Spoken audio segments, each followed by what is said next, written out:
जी hello दोस्तों, मैं हूं कमर सीमा। और दोस्तों, जिस तरह के आप देख रहे हैं, मेरे साथ मौजूद हैं प्रोफेसर डॉक्टर मुख्तार खान साहब। डॉक्टर साहब, सबसे पहले तो आपके वक्त का बहुत शुक्रिया।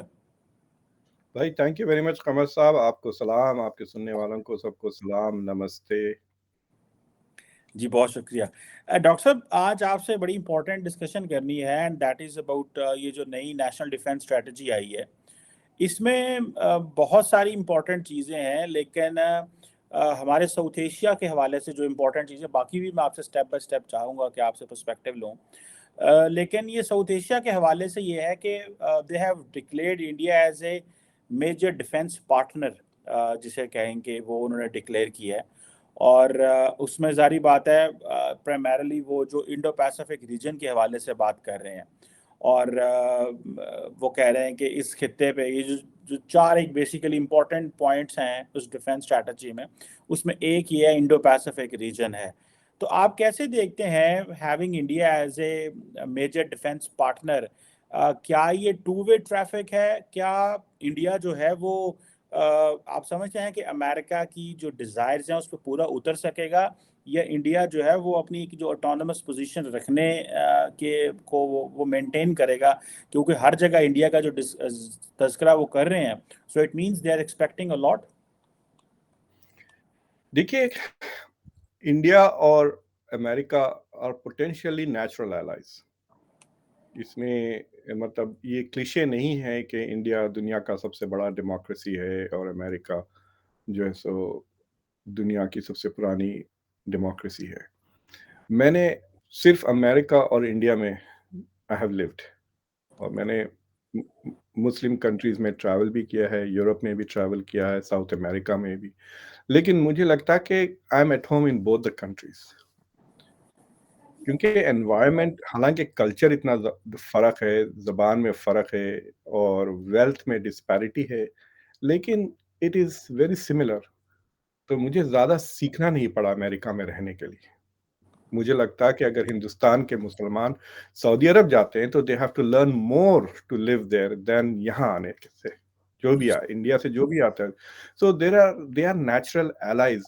लेकिन जो एलीट का जो विजन्स है, मुझे लगता है कि they are not completely in sync. तो मिसाल ये है कि कह रहे हैं कि अमेरिका कह रहा है कि भाई मैं जा रहा हूँ दिल्ली से कलकत्ता, इंडिया सोच रहा है अरे तो मैं भी चले जाता हूँ, भोपाल में उतर जाता हूँ। It is like that. अभी because their interest are very different, और ये जो कॉमन थ्रेड बना हुआ है China, that is bringing them closer. तो अमेरिका की जो नेशनल डिफेंस स्ट्रेटजी है या फिलॉसफी कहिए, जो डिफेंस फिलॉसफी है शुरू से रही है ये, कि they have recognise the force multiplier effect of allies. Hmm. मिसाल के तौर पे अगर आपके पास 4 बंदे हैं, आप मुझ पे हमला कर रहे हैं, और मेरे पास 2 बंदे हैं और मेरे दोस्त के पास 3 हैं, तो जब हम दोनों एलाइज बन जाते हैं तो 5 नहीं, वो 6-7 हो जाते हैं। हम्म। क्योंकि आपके allies also bring resources which are complementary, and your allies also bring their allies with it. Hmm. समझे? अगर मैं कहा कि मैं कमर चीमा साहब से लड़ने जा रहा हूँ, मेरे दोस्त को बुलाया, तो वो अपने भी दोस्त को भी लेकर आ जाएगा।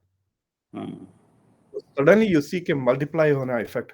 तो अगर आप देखें, जो व्हाइट हाउस ने नेशनल सिक्योरिटी स्ट्रेटजी पब्लिश की अक्टूबर में, आप जो नेशनल डिफेंस स्ट्रेटजी जो है, उसमें बहुत क्लियर रिकग्निशन है कि एलाइज की बहुत जरूरत है। हम्म। तो अगर आप ये डॉक्यूमेंट्स अगर आप चाइना के पास से देखें या रशिया के पास से, तो एक तो उनके पास कोई ऐसा स्ट्रॉन्ग एलाइज है ही नहीं, राइट? मतलब जो भी मदद मिल रही है रशिया को, वो बेच रहे हैं। अगर ईरान ने रशिया को अगर ड्रोन्स दिए हैं तो वो बेच रहा है उनको, उनको दे नहीं रहा है जिस तरह से अमेरिका दे रहा है यूक्रेन को हथियार। Right, it's a difference of relationship. Hmm. So America believes in allies, इसमें कोई शक की बात ही नहीं है। World war one, world war two allies के साथ ही जीते। तो इंडिया का क्या है, इंडिया हैज बिकम, क्या करना चाहिए, इंडिया की जो सक्सेसेस हुई हैं फॉरेन पॉलिसी की, तो उनको अपने तरीके से मोहब्बत हो गई है। They think that is the best way of doing foreign policy in all circumstances. मुझे लगता है कि अभी India has not faced any serious cold war like strategy, challenges जो पहले थी सोवियत यूनियन के ज़माने में, राइट? तो मुझे लगता है कि at some point India will have to either reconcile with China and leave the Quad, या completely join the Quad and oppose China. मैंने आपके शो पे पहले भी कहा कि दो कश्तियों में कदम रख के ये नदी नहीं पार कर सकते. So America is really pushing hard to say ये जो स्टेटमेंट है कि India is our defence partner, it's an aspirational goal, it is not a reality. ये इन अमेरिका का ख्वाब है कि इंडिया विल बिकम. क्योंकि आप देखें इंडिया के जो मेजर एक्सपेंसेस डिफेंस के हुए हैं पिछले 5 साल में, they are all investing in non US technology.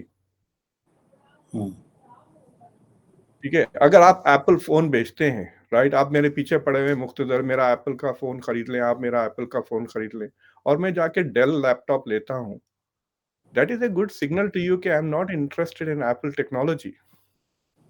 तो फिर मैं गैलेक्सी खरीदूंगा. अगर मैं एप्पल लैपटॉप लेता हूं तो देन आपके होप्स बढ़ जाते हैं ना कि अरे ये अब now he is going to be a permanent client.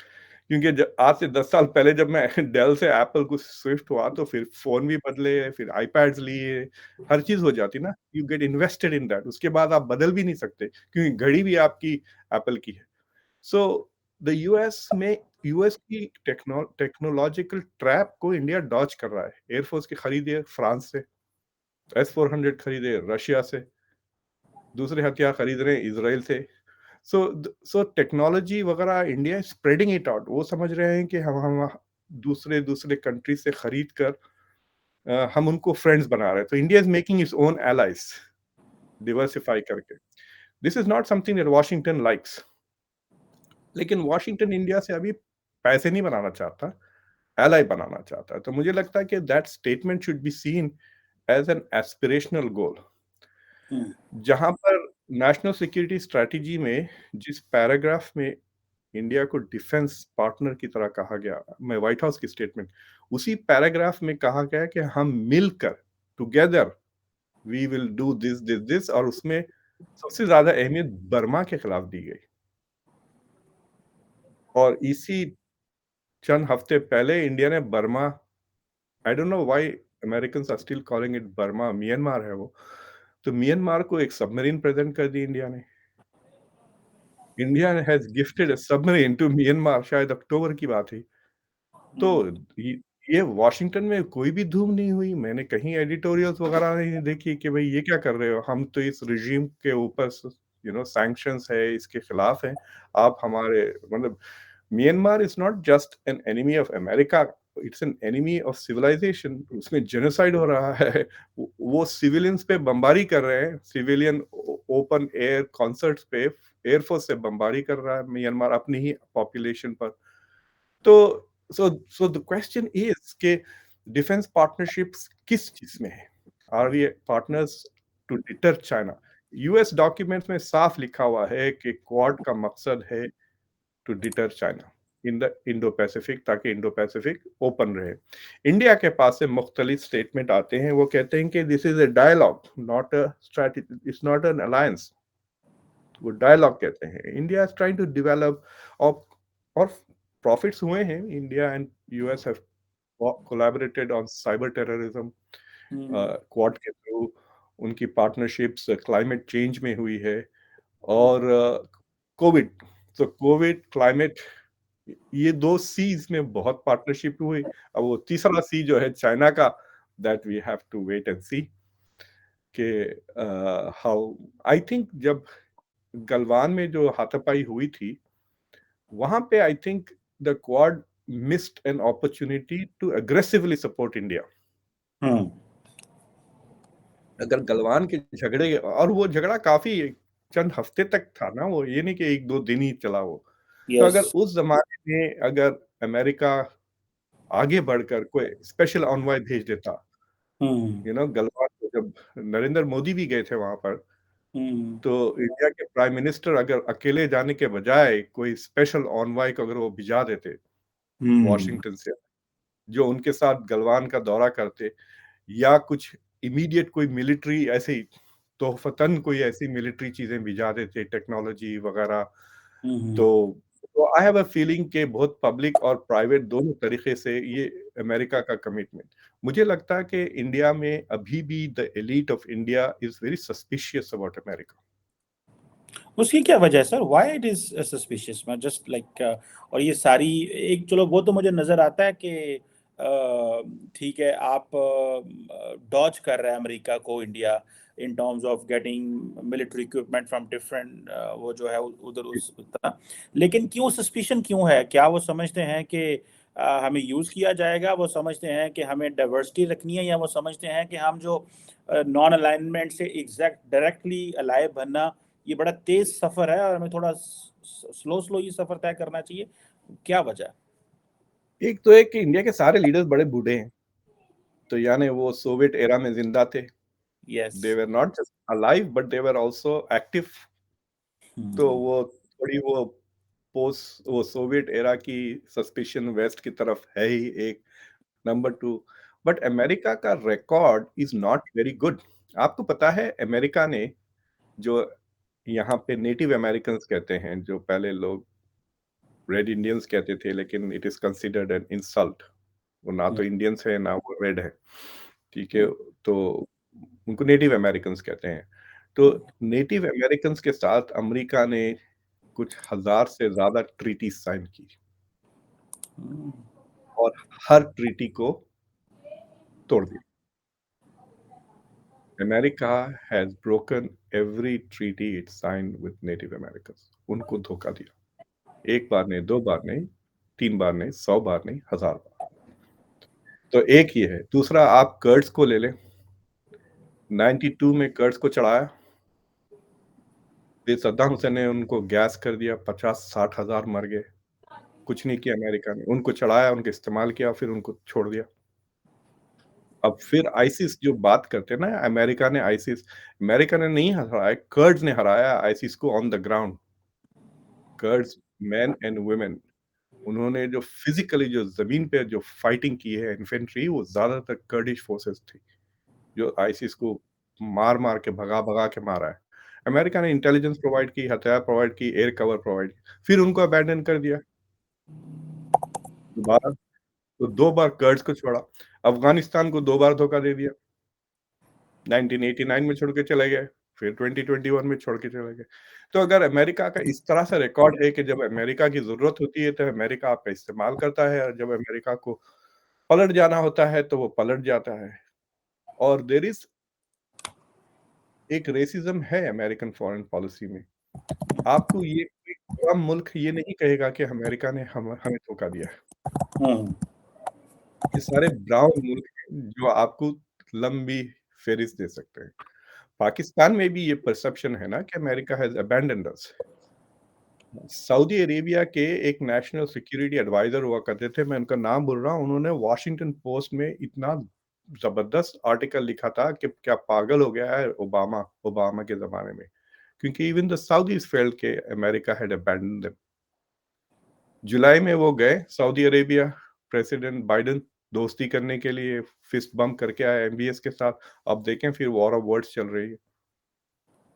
Because America has again played a dirty trick on the OPEC market ना, ये जो रिलीज़ किया है स्ट्रेटेजिक ऑयल रिजर्व्स अमेरिका में, it's messing with the market mechanism of oil prices.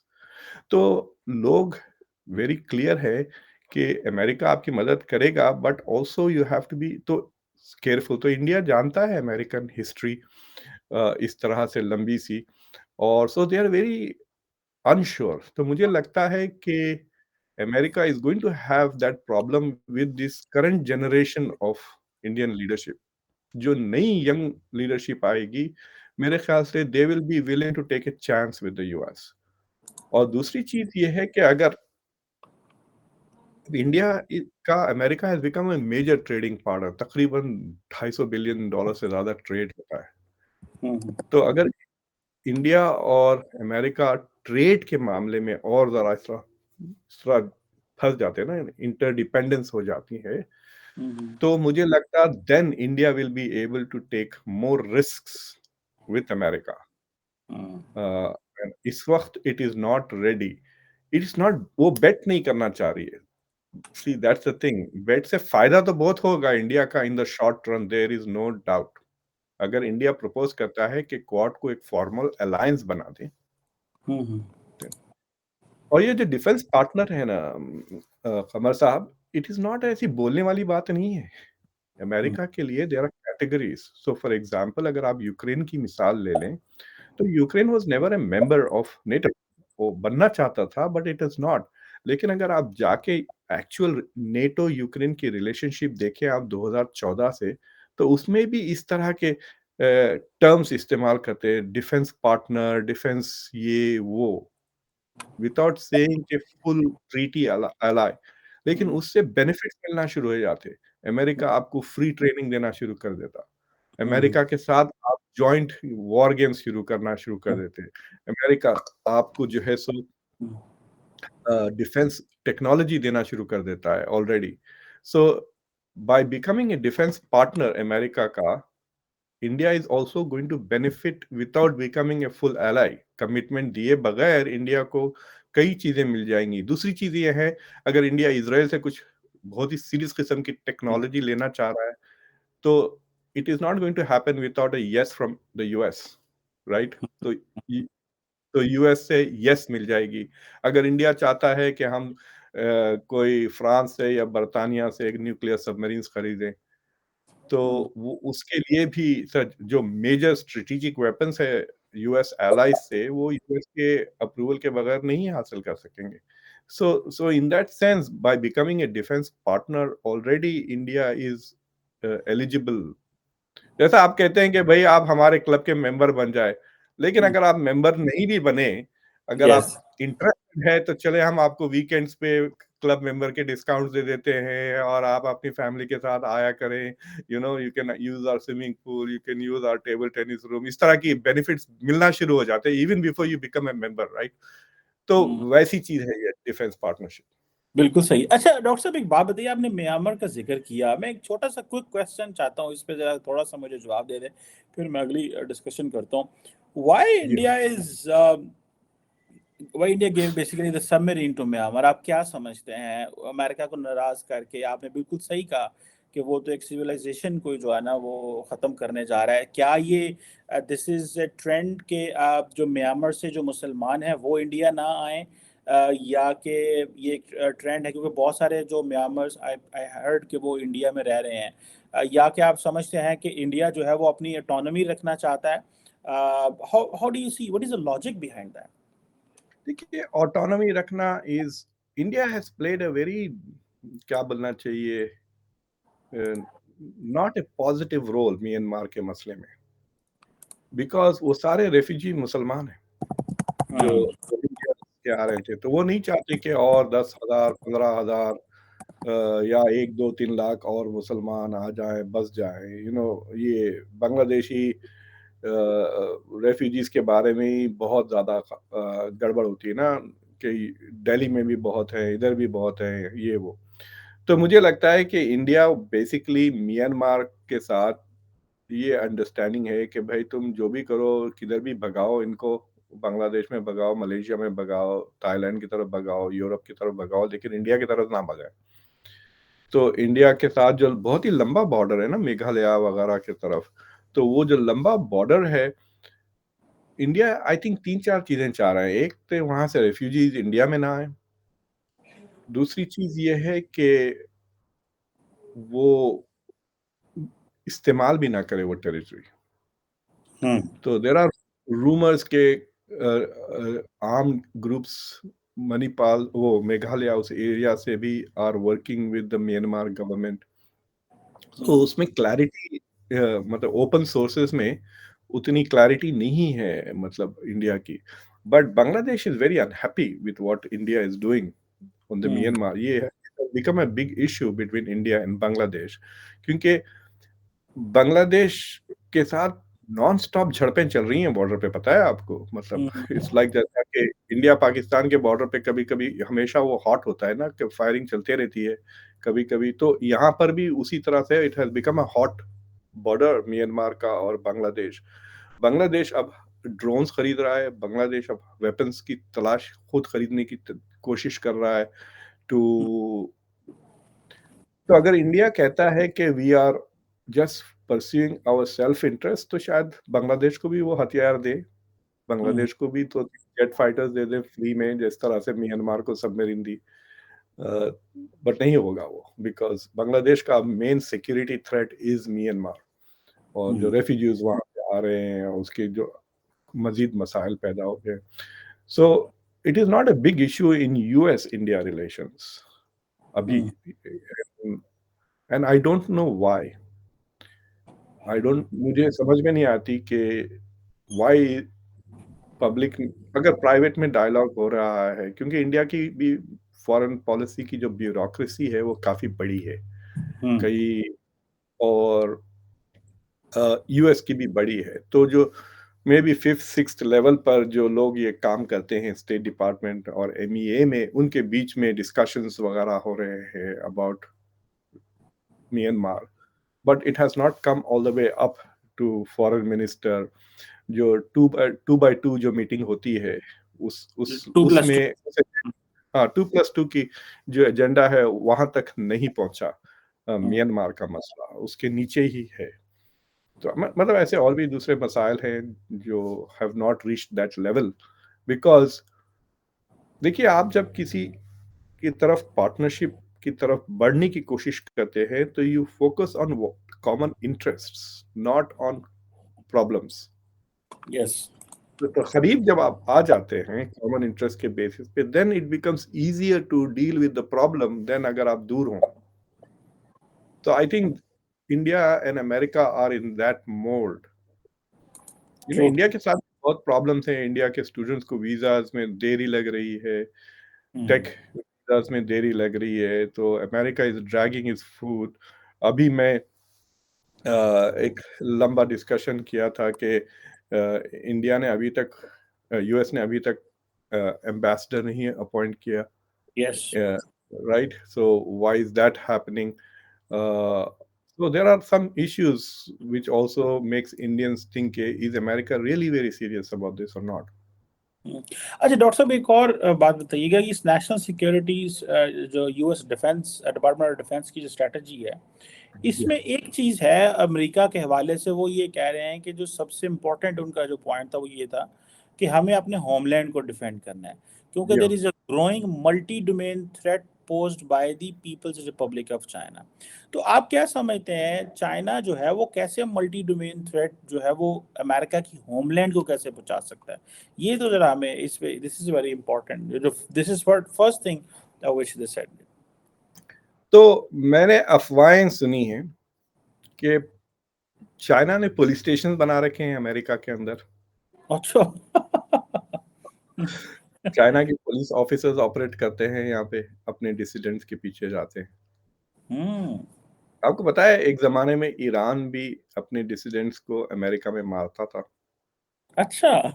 हुँ, तो अब मुझे अब ये पता नहीं कि किस हद तक ये मतलब ये आप थिंक टैंक्स में जब आप इधर से उधर जा रहे हैं तो सुनने में आती है। थोड़ी बहुत इंटेल लीक हो जाती है ना। थिंक टैंक्स की यही तो कमाल की चीज़ है। अगर आप इवेंट अटेंड कर रहे हैं ऑन यूरोपियन कोऑपरेशन आपको चाइना के बारे में इंटेल मिल जाती है बिकॉज़ आपके बाजू जो बैठा है उसको भी अभी भी पता चला और वो he is dying to share it with somebody else. तो मुझे पता चला कि China is doing a lot of those kind of things in the US और फिर ड्यूरिंग द इलेक्शंस भी China is probably following the Russian playbook के hmm, differences है उसको एक्सैजरेट करने की कोशिश कर रहा है और बट जो मल्टी डोमेन थ्रेट देखिए लव थ्रेट का जो इन्होंने यूज किया है डिपार्टमेंट ऑफ डिफेंस ने they have used the word very clearly right defending the homeland plays to the growing multi-domain threat posed by China लेकिन हम्म, अगर आप व्हाइट हाउस के स्टेटमेंट सुने white house has never used the word threat in that sense they have used peer competitor का लफ्ज़ इस्तेमाल करते हैं कि हम्म, हमारे साथ चाइना के साथ इकोनॉमिक कंपटीशन है, टेक्नोलॉजिकल कंपटीशन है और competition of the model democracy versus authoritarianism. ये 3 चीज़ें बात करती है।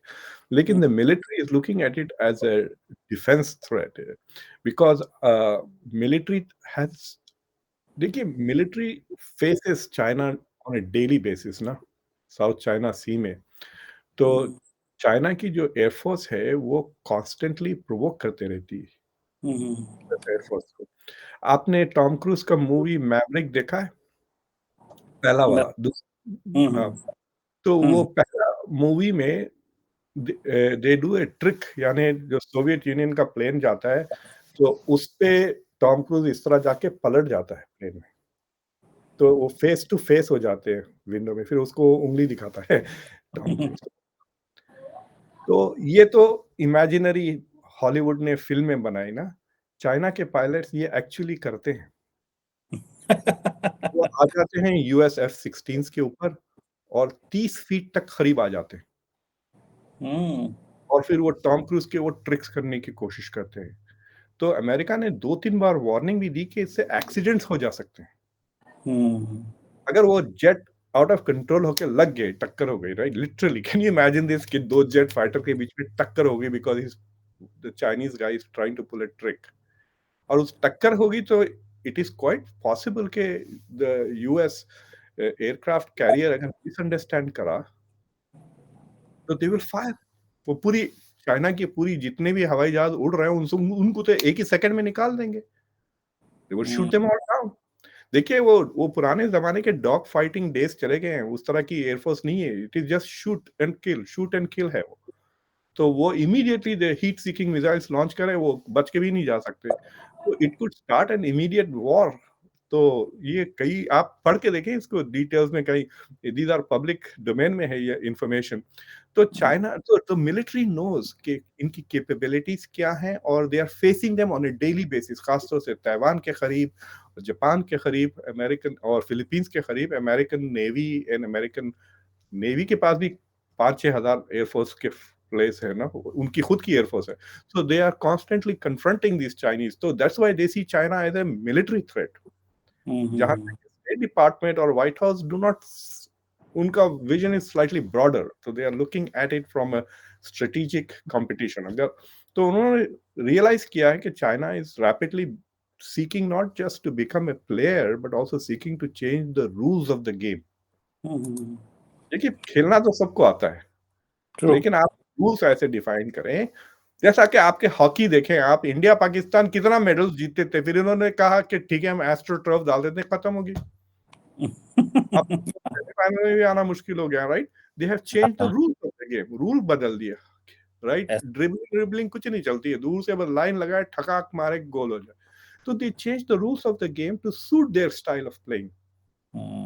यही इस वास्ते आप हेजेमनी हासिल करते हैं इंटरनेशनल सिस्टम में, ताकि आप रूल्स ऐसा बदलें कि आपके सिस्टम को फायदा हो और आपके कंपेटिटर के सिस्टम को नुकसान हो। ट्रू। अगर आपके ओपोनेंट के पास फास्ट बॉलर्स हैं तो आप स्पिनिंग पिचेस बना दें, कर लें आप किसी भी। तो it is like that. So the struggle अब चाइना और अमेरिका के बीच में has reached the stage where they are fighting to change the rules of the game. Yes. पिछले हाँ, 1945 से जो रूल्स अमेरिका ने सेट किए थे, जो अमेरिका के फेवर, लोग कहते हैं कि why is the dollar dominant? The dollar is dominant because America made IMF and the world bank. तो सारा सिस्टम अमेरिका ने इस तरह से सेट किया कि इट बेनिफिट्स इट, राइट? इसलिए इतना एंड्योरिंग सुपर पावर है ना, it's not just super power, उसकी हेजेमनी एंड्योरिंग है, सब 75 साल हो गए। सो सो चाइना इज रियलाइजेस कि अगर even if it becomes the world biggest economy and even if it becomes the most powerful country, it will not be the dominant player until वो रूस को बदले ताकि रूस उसका फायदे में। वो कहते हैं ना कि ये जो वेस्ट की इंस्टीट्यूशनल हेजेमनी है, इसके इंस्टीट्यूशनल रिस्पॉन्स ही आ सकता है। दैट्स दी ओनली वे आप जो है वो सारा निज़ाम बदल सकते हैं। इसीलिए इन्होंने एक वो जो एशियन इंफ्रास्ट्रक्चर इन्वेस्टमेंट बैंक बनाया, ताकि जी, हम ये वर्ल्ड बैंक को काउंटर कर सकें एंड ऑल दैट। सो ये ऑब्वियसली ये एक बड़ी इंटरेस्टिंग चीज़ है। We are in interesting times के may be also rule. show, but आपको इससे भी ये जाहिर हो रहा है कि China is thinking deep and long. Yes.